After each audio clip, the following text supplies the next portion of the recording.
नमस्कार. आज मी पितृपक्षात नैवेद्यात दाखवली जाणारी ताकाची कढी, लाल भोपळ्याची भाजी, भेंडीची भाजी आणि बटाट्याची भाजी करते आहे.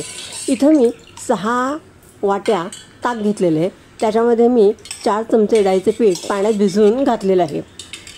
डाळीच्या पिठाचं पातेलं ते पण मी धुवून घेतलं आहे आणि ते पाणी ताकात घातलेलं आहे. चवीप्रमाणे मीठ घालते आहे, थोडीशी साखर घालते आहे आणि ताक चांगलं ढवळून घेते आहे, म्हणजे मीठ आणि साखर ताकाला चांगलं लागेल, मिक्स होईल. गॅस चालू केला आहे. गॅसवर जाड बुडाचं पातेलं ठेवलं आहे आणि त्याच्यामध्ये 3 चमचे तेल तापत ठेवलेलं आहे. तेल तापलं आहे. 1 चमचा मोहरी घालते आहे.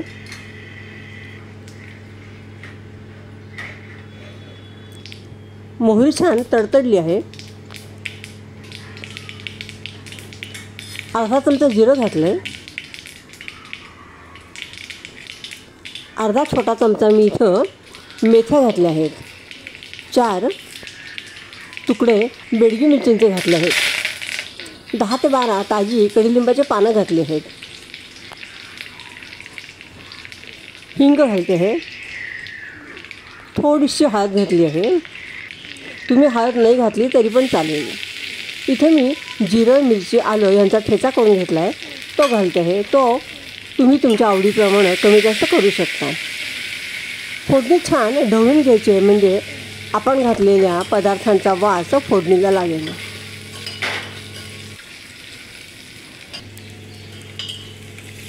ताक आता मी फोडणीमध्ये घालून घेते आहे.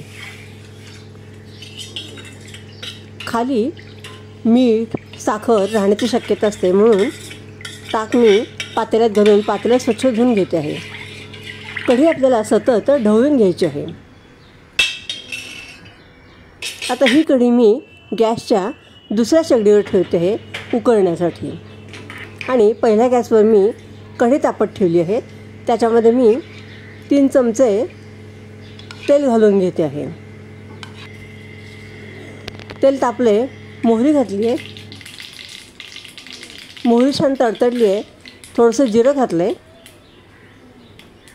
1 चमचा छोटा चमचा मेथी दाणे घातलेले आहेत. हिंग घालते आहे. हळद घातली आहे.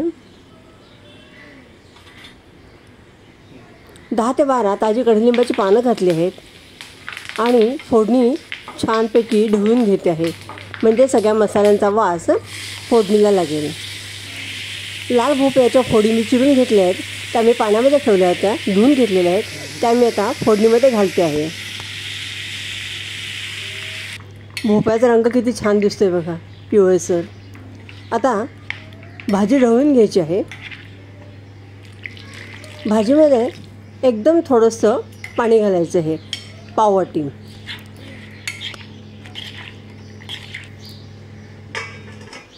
ही भाजी वाफवून घेण्यासाठी आपण भाजीवर झाकण ठेवले. इकडं आपली कढी छानपैकी उकळलेली आहे. कढीचा रंग पण छान आलेला आहे. कोणी कोणी ह्या कढीमध्ये हळद घालत नाही. आपल्याकडे जी पद्धत असेल त्याप्रमाणे आपण करायचं आहे. कढी छान उकळून द्यायची आहे. त्याच्यामध्ये मी थोडीशी कोथिंबीर घालते आहे आणि परत 1 मिनिट कढी उकळून घेते आहे.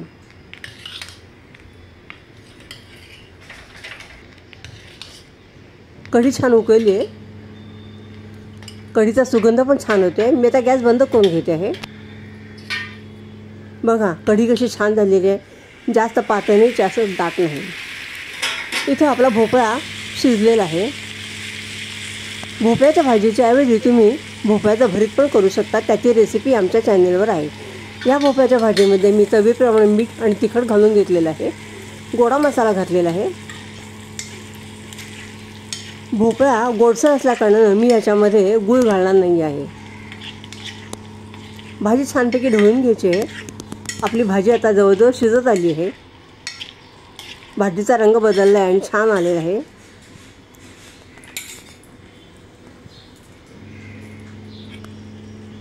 दोन चमचे ओलं खोबरं घालते आहे.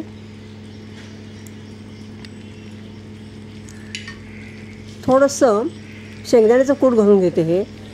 देवाचं नैवेद्य असू दे किंवा पितळाचं नैवेद्य असू दे, ह्याच्यामध्ये जनरली आपल्याकडं कांदा लसूण वापरला जात नाही, त्यामुळे हा सगळा स्वयंपाक कांदा लसूण विरहित असतो. आपली भाजी तयार झालेली आहे. फोडी पण छान शिजलेल्या आहेत. थोडीशी कोथिंबीर घालून घेते आहे आणि 1 मिनिटासाठी वाफवून घेते आहे भाजी. भाजी झाली आहे आपली.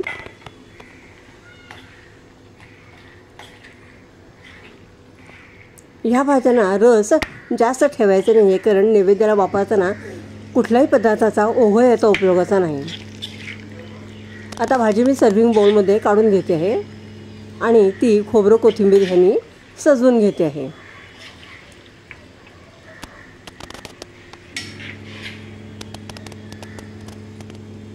गवार भोपळा पण तुम्ही भाजी एकत्र करू शकता. अशा रीतीने आपली भोपळ्याची भाजी तयार झालेली आहे आणि कढी पण तयार झालेली आहे. आता मी भेंडीची भाजी करते आहे. भेंडीची भाजी ही लहान मुलांना अतिशय प्रिय असते.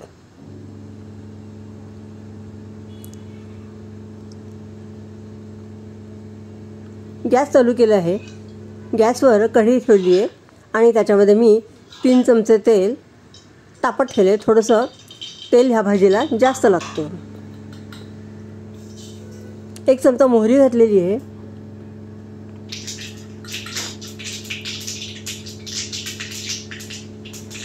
मोहरी छान तडतडली आहे. हिंग घालून घेते आहे. हळद घालते आहे. याच्यामध्ये मी जिरं घातलेलं नाही आहे, कारण याच्यामध्ये मी जिरं मिरची आले यांचा ठेचा घालणार आहे. कढीलिंबाची पानं घातलेली आहेत. इथे मी ठेचा घालून घेते आहे. आपल्या आवडीप्रमाणे ठेचा घालून घ्यायचा आहे आणि फोडणी छानपैकी ढवळून घेते. छान सुगंध सुटलेला आहे. जिरं मिरची कढीपत्ता. आता मी भेंडी जी कापून घेतली आहे चिरून घेतली आहे ती घालते आहे. इथं भेंडीचे तुकडे जरा मोठे करायचे आहेत. भेंडी पहिल्यांदा स्वच्छ ओल्या फडक्याने पुसून घेतली आहे आणि नंतर कोरड्या फडक्याने स्वच्छ पुसून घ्यायची आहे, म्हणजे आपल्या भेंडीला चिकटपणा येत नाही, लाल सुटत नाही. भेंडी झाकण ठेवून शिजून घेते आहे. भेंडी आपली शिजायला लागलेली आहे. आता त्याच्यामध्ये आपण मसाले घालणार आहोत.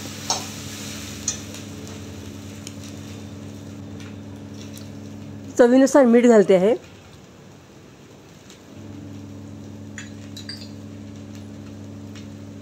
ओलं खोबरं घालते आहे. थोडंसं शेंगदाण्याचं कूट घालते आहे.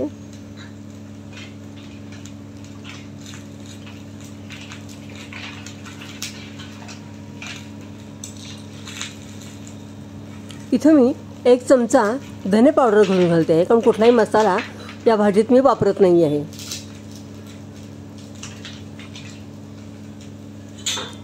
भाजी छान परतून घ्यायची आहे, म्हणजे घातलेले सगळे मसाले आपल्या भेंडीच्या भाजीला लागतील.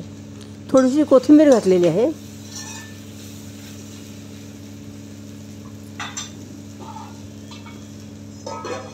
भेंडीची भाजी वाफेवर शिजून घेते आहे.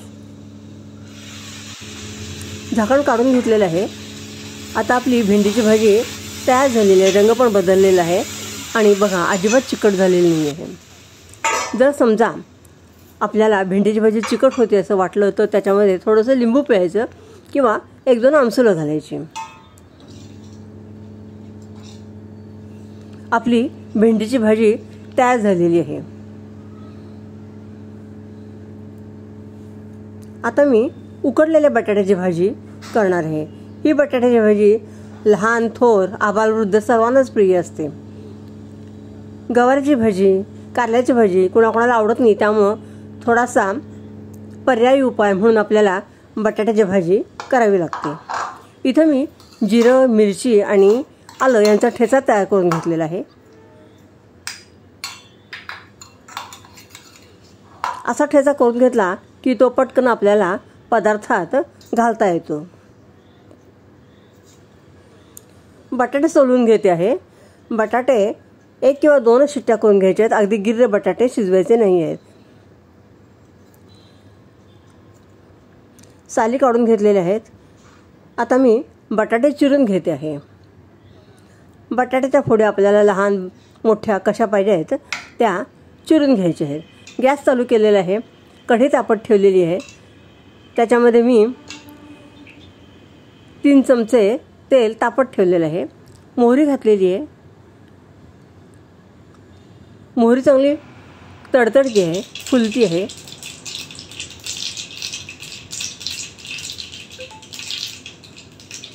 हिंग घालत आहे.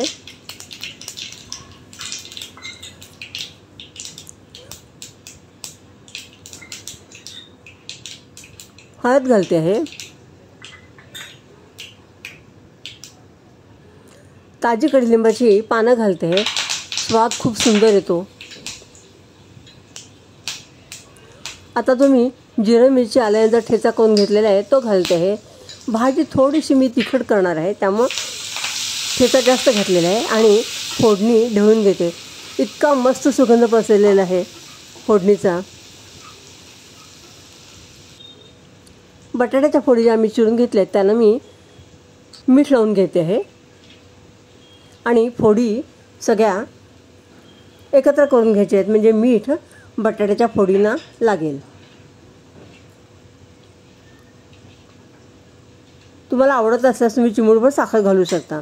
बटाट्याच्या फोडी मी फोडणीत घालून घेते आहे आणि भाजी परतून घेते आहे. आपली भाजी तयार झालेली आहे. त्याच्यामध्ये मी कोथिंबीर घातलेली आहे. थोडंसं खोबरं घातलेलं आहे. भाजी एकत्र करते आहे आणि ह्याच्यावर मी झाकण ठेवणार आहे आणि एक वाफ काढून घेणार आहे.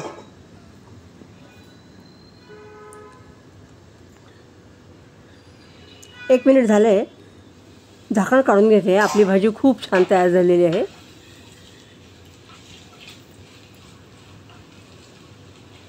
तुम्हाला व्हिडिओ आवडल्यास लाईक, शेअर, सबस्क्राईब करा. तुमच्या प्रतिक्रिया, अभिप्राय कळवा जे माझ्यासाठी खूप महत्त्वाचे असतात.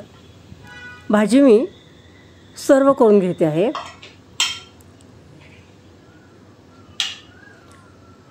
आमच्या या चॅनलवर अळूची भाजी, अळूचं फतफद ही रेसिपी पण आहे. ती तुम्ही नक्कीच बघा. अशा प्रकारे इथं 3 भाज्या आणि कढी मी केलेली आहे. परत भेटणार आहोत. धन्यवाद.